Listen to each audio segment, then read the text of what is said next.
President. Senator from Indiana. Mr. President, I ask unanimous consent that the call of the quorum be dispensed with.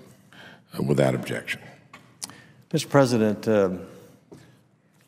I come to the floor today to comment on a couple of things. One, the dialogue that took place this morning between the Majority Leader and Minority Leader relative to how the Senate should function. Two different views on this between the two, and they had quite a back and forth exchange. I'm not sure how many people in America were watching that this morning, but I tuned in my office while I was trying to catch up on some other work, and then found myself pretty engaged in that. It all stemmed from the fact that the Majority Leader announced that he was not going to bring any of the appropriation bills to the floor for debate, consideration, amendment, or voting.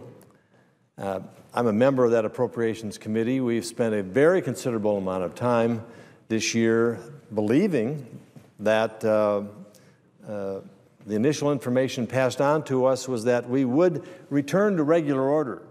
And that is the committees forming through the committee process how we spend our money, the limitations, where it should be sent. We have held all the hearings. We bring in all the agencies. Everybody presents their budget, defends their budget.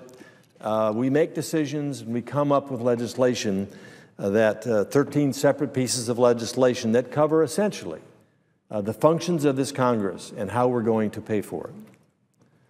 And so we go through all this work, and we work through subcommittee, and then we work through full committee, and then the bills are ready, stacked up, waiting to be brought to the floor to be debated here by members, both Republicans and Democrats, both sides of the aisle. Amendments offered, modified. The same process happens in the House. We merge the two bills. We bring one product here. We make a final vote on that, send it to the President. He either signs it or rejects it. But that is a necessary procedure that was written into the way this Congress is designed to function. And yet, that procedure has essentially been discarded. And to then hear that after all that effort by all of us in our respective committees, including the Appropriations Committee, but also authorizing committees, in terms of how we're going to spend the money and what direction it goes, after all this effort, we're told, no, none of those bills will be brought to the floor. Well, that is not the function of the Senate, to not do that. The response is, well, we'll put it all into one big ball at the end, 13 bills, and it's called an omnibus bill. Earlier, we had something put together called a minibus. That is, they took three essential programs, authorizing programs, and put them together, and we were then asked to have either a yes or a no vote on the whole thing. And I came down to speak about that and said, you know, there's a reason why the public is so frustrated with the Congress. They can't get clear answers from their respective members as to whether they are for something or against something, because when you combine all these bills together, of course you're for parts of it and you're against parts of it, but you're only allowed one vote, yes or no.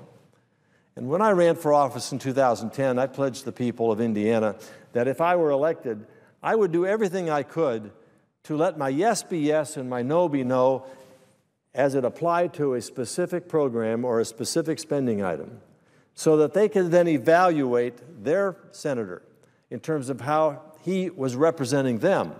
And they can make a judgment then that I want to support this person or I'm opposed to supporting this person because I don't agree with his vote on this, or I'm supporting because I do agree with that. That's the clarity and transparency that the American people are asking for, and of course they're getting just exactly the opposite here.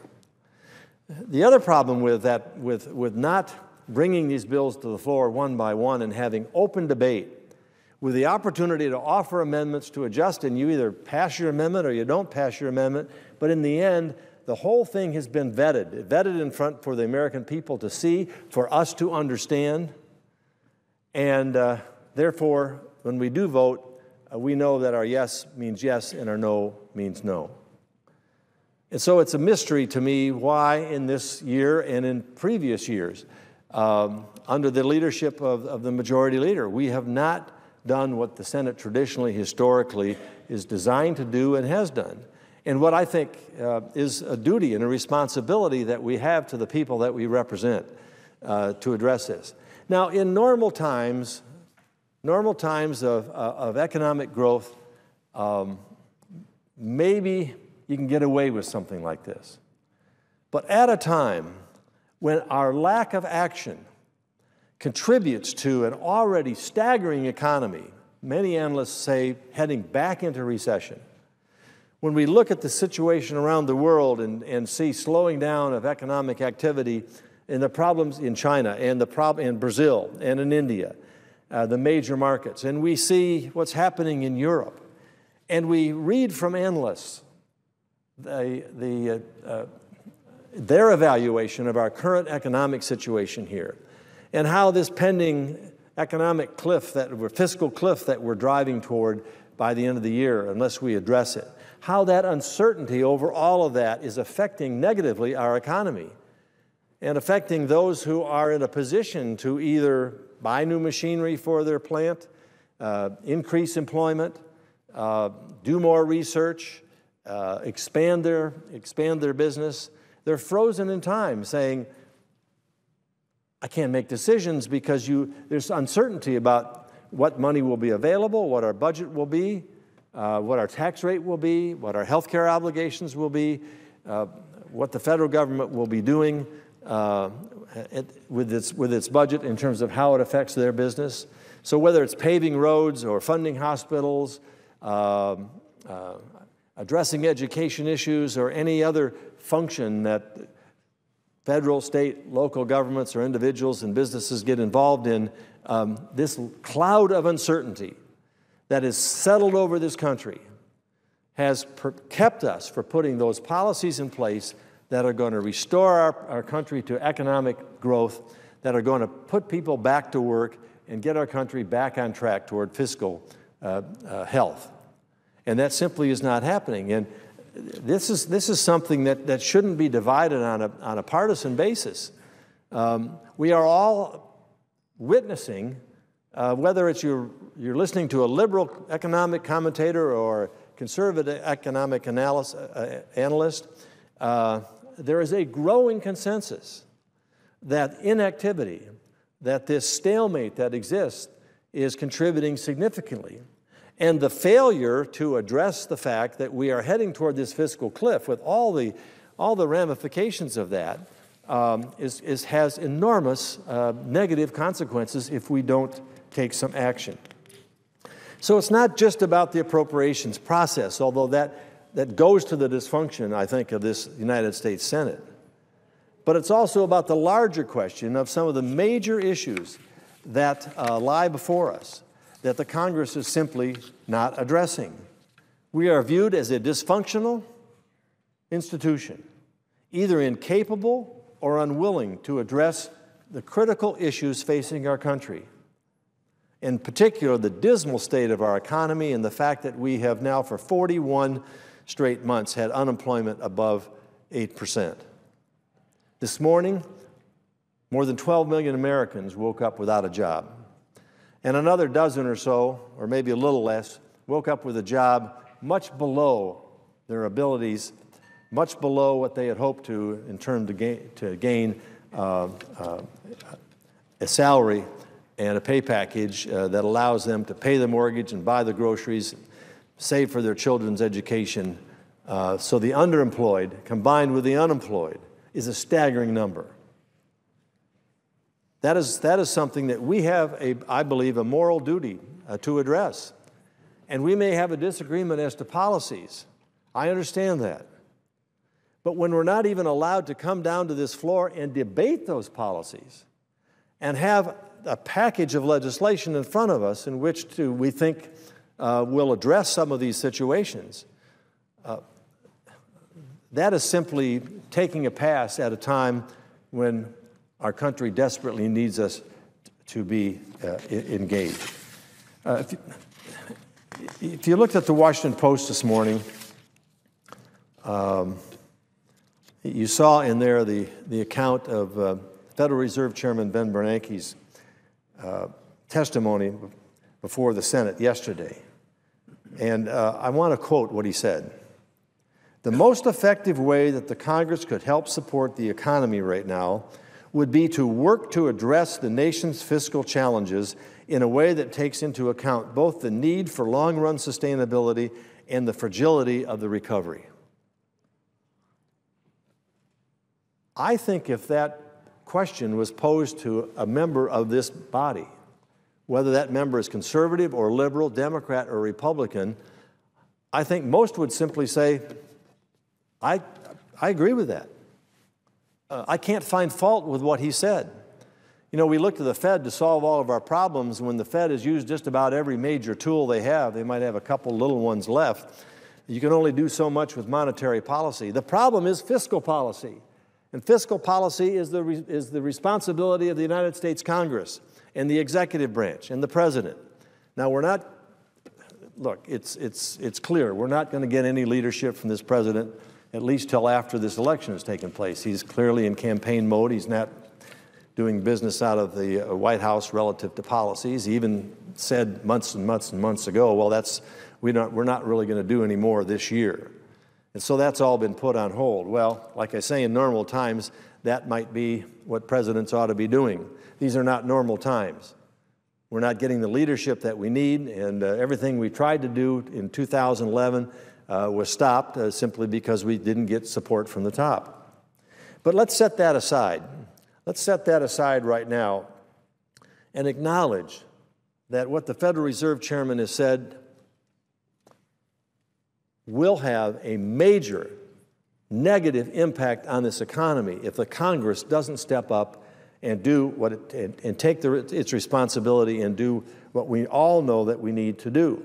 I repeat again that statement by the Federal Reserve Chairman. The most effective way that the Congress could help support the economy right now would be to work to address the nation's fiscal challenges in a way that takes into account both the need for long-run sustainability and the fragility of the economy. Economists from across the political spectrum are sounding the alarm. Analysts report that the threat of the fiscal crisis in Europe is now being displaced by the threat of our country's inaction and refusal to address this fiscal cliff. Now, the American people and American industry and American business needs to know what is our plan to stabilize our economy.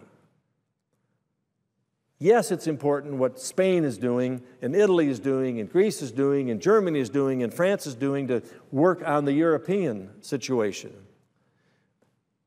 Those of us that live in glass houses shouldn't be throwing stones.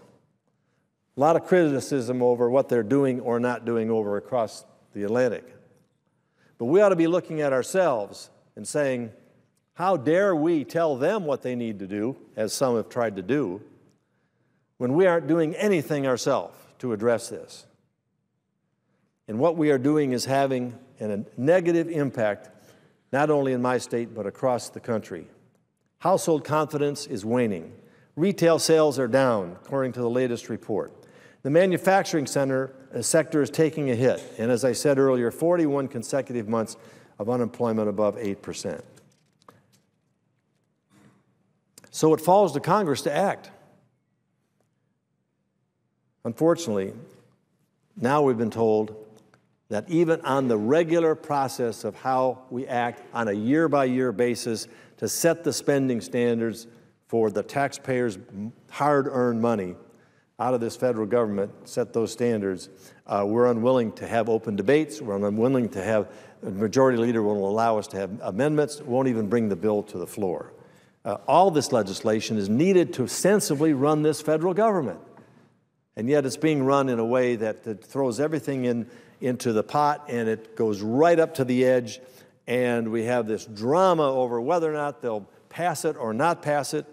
In the meantime, the negative impact that has on our economy is very, very troubling and Not something that we ought to be doing. So here I am again, voicing my frustration over our inability to step up to the responsibilities that have been given us by the American people, to come here and do our very best, make our best arguments, put forward our best plans, but come to some conclusion as to where we're going in this country in dealing with this fiscal cliff. And it's not just a fiscal cliff, it is a whole range of issues that have enormous implications for our national defense, for our economy, for our budget, for going forward with for our retirees, for those who are beneficiaries of some of the programs of the federal government, major implications, and all that is left in a cloud of uncertainty. The interesting thing to me is that whether you're a Democrat or a Republican, whether you're President of the United States or a candidate for President of the United States, good policy is what the American people are looking for. Action is what they're looking for. Debate is what they're looking for. And then putting that forward with some sense of certainty in terms of where we're going. But right now, politics seems to be dominating the presidential race, and I don't think there's anything we can do about that. But what we can do here in this body is acknowledge that was acknowledged by a lot of Democrats and a lot of Republicans in 2011, but not accomplished.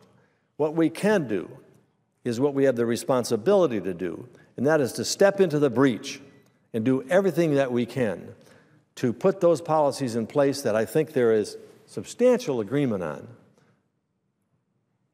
Put those policies in place that will get our economy moving again, and most importantly, put some certainty in what the future looks like, so that those who go shopping and those who make products and those who are part of our American economy have the certainty of knowing what the future looks like, and so they can make decisions. We have the chance, Mr. President. We have the chance, given these recent new discoveries about that can lead us to energy independence, given our established rule of law, given the fact that right now America is really only the safe haven, and even that's getting less safe, to invest your money if you're overseas. We have the opportunity, if we step up to our responsibilities, to open up a new chapter, to put America back in its place as that shining city on a hill, that place of freedom and opportunity, the place where you want to put your money and invest, where you want to raise your children, the place the world looks to, the country the world looks to take the lead. We have a golden opportunity now to send that signal. And I think the investment markets would respond in dramatic impact. We would start putting people back to work. We'd get our economy humming again. And because people would look at us then and say, they are taking this debt and deficit situation seriously. They put a credible long-term plan in place to address it. And we now have the confidence to go forward, knowing that America will still be the place to live, to work, to raise a family, to invest. We can bring our economy back. So I'm trying to end here on a positive note, simply by saying good policy is good politics. And the people are hungry for us to stand up and basically say, this is what we believe in, this is what we stand for. Yes, we had to modify this or modify that in order to get consent on going forward, but we're going forward. And we now know what the plan's going to be, and we now can send the signal to the world that the Congress has lived up to its responsibility. We're not going to get it out of the White House, at least until November. This is the body where the responsibility falls, and I think all of us need to stand up and understand not only our constitutional duties, but our moral responsibility to move forward and, under regular order, address the issues that are so critical to the future of this nation. Mr. President, with that, I yield the floor.